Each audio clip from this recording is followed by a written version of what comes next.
इस लाइन से जो जवान खड़े हैं यानी पैरामिलिट्री फोर्सेस जो तैनात हैं यहाँ से 100 मीटर की दूरी पे है। बीच का जो एरिया है इसको आप नो मैंस लैंड कह सकते हैं। यानी किसान अगर यहाँ से उस तरफ जाने की कोशिश करते हैं तो उन पे आंसू गैस के गोले छोड़े जाते हैं। मानो ये एक मुल्क से दूसरे मुल्क की सरहद बना दी गई है। उस मुल्क में, जिस मुल्क को सेकुलर कंट्री कहा जाता है, जिसको लोकतंत्र कहा जाता है, जहां लोगों को अपने अधिकार मांगने का हक है, जहां लोगों को प्रोटेस्ट करने का हक है, इसी मुल्क के किसान इस मुल्क की राजधानी में जाना चाहते हैं। इस मुल्क के किसान दिल्ली जाना चाहते हैं और उनकी जो मांगे हैं वो मांगे सरकार से पूरी कराना चाहते हैं। लेकिन सरकार नहीं चाहती कि किसान दिल्ली जाए। और किस तरीके से किसानों के सामने जवान खड़े कर दिए हैं, ये अपने आप में इस मुल्क के लिए कितनी खतरनाक तस्वीर है, ये तो आने वाला वक्त बताएगा कि एक ऐसा मुल्क जहां लोग अपने अधिकार मांगने के लिए आगे बढ़ते हैं तो उन पे आंसू गैस के गोले छोड़े जाते हैं। जब किसान अपने अधिकारों की बात करता है तो किसानों को खालिस्तानी कहा जाता है। जब किसान लंगर लगाते हैं तो उस वक्त किसानों को कहा जाता है कि इनको बाहर से फंडिंग आ रही है। लेकिन जब इसी मुल्क में कहीं हालात खराब होते हैं, तूफान आता है, जलजले आते हैं, तो फिर वहां पे यही किसान जब लंगर लगाते हैं तो फिर यही सरकार की नजर में मसीहा बन जाते हैं। हमारे साथ यहाँ बहुत सारे किसान मौजूद हैं जिनसे हम बातचीत करने की कोशिश करेंगे और हम ये जानना चाहेंगे कि जो हालात हैं इस वक्त वो किस तरीके के हैं। ਹਾਲਾਤ ਬਹੁਤ ਮਾੜੇ ਆ। ਕਿਸਾਨਾਂ ਨਾਲ ਧੱਕਾ ਕਰ ਰਹੇ ਆ ਜ਼ਿਆਦਾ।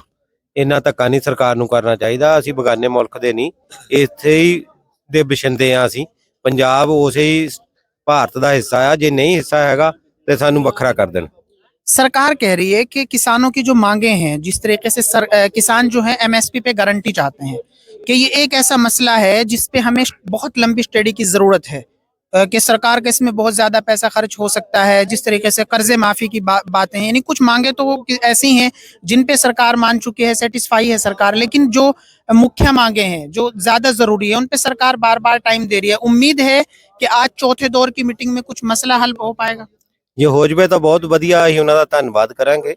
ਇੱਥੇ ਜਿੱਦਾਂ ਵੀ ਸਾਰੇ ਜਾਣੇ ਇੱਥੋਂ ਹੀ ਅਸੀਂ ਆਪੋ ਆਪਣੇ ਘਰਾਂ ਨੂੰ ਵਾਪਸ ਜਾਵਾਂਗੇ। ਐਮਐਸਪੀ ਜਿਹੜੀ ਆ ਉਹ ਕਿਸਾਨਾਂ ਲਈ ਨਹੀਂ, ਸਾਰੀ ਪਬਲਿਕ ਲਈ ਆ। ਜੇ ਇੱਕ ਪਿਆਜ਼ ਆ ਕਿਸਾਨ ਤੋਂ 4 ਰੁਪਏ ਖਰੀਦ ਕੇ ਤਾਂ 80 ਰੁਪਏ ਹੋ ਜਾਂਦਾ। ਜੇ ਕਣਕ ਸਾਡੇ ਤੋਂ 22 ਰੁਪਏ ਖਰੀਦਦੇ ਆ, ਉਹਦੀ 25 ਰੁਪਏ ਆਟਾ ਵਿਕਦਾ ਆ, 26 ਰੁਪਏ। ਉਹ ਤੇ ਮੋਨੋਪੋਲੀ ਨਹੀਂ ਹੁੰਦੀ। ਤੇ ਜੇ ਪ੍ਰਾਈਵੇਟ ਹੋ ਜਾਊਗਾ ਸਾਰੀ ਮੋਨੋਪੋਲੀ ਹੋ ਜਾਣੀ ਹੈ।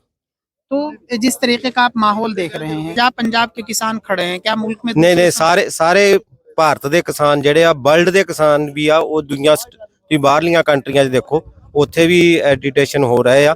ਉੱਥੇ ਇਹ ਕਾਨੂੰਨ ਲਾਗੂ ਕਰਕੇ ਦੇਖ ਹਟੇ ਆ। ਜਿਹੜੀ ਮੋਨੋਪੋਲੀ ਆ ਉਹ ਮਾੜੀ ਗੱਲ ਆ ਤੇ ਇਹ ਤੇ ਨਹੀਂ होनी चाहिए इदा। यानी किसान गारंटी चाहते हैं अपनी फसलों की जो कीमत है उस पे, मतलब किसान चाहते हैं कि वो गारंटी उनको मिले उस पे। हाँ जी। कहाँ से हैं भाई आप? पंजाब से हूँ। अच्छा, तो कितने दिनों से हैं यहाँ? नहीं, अभी आए हैं। अच्छा, अभी आए हैं। तो मान जाएगी सरकार आज या नहीं? मनना चाहिए था उन्होंने।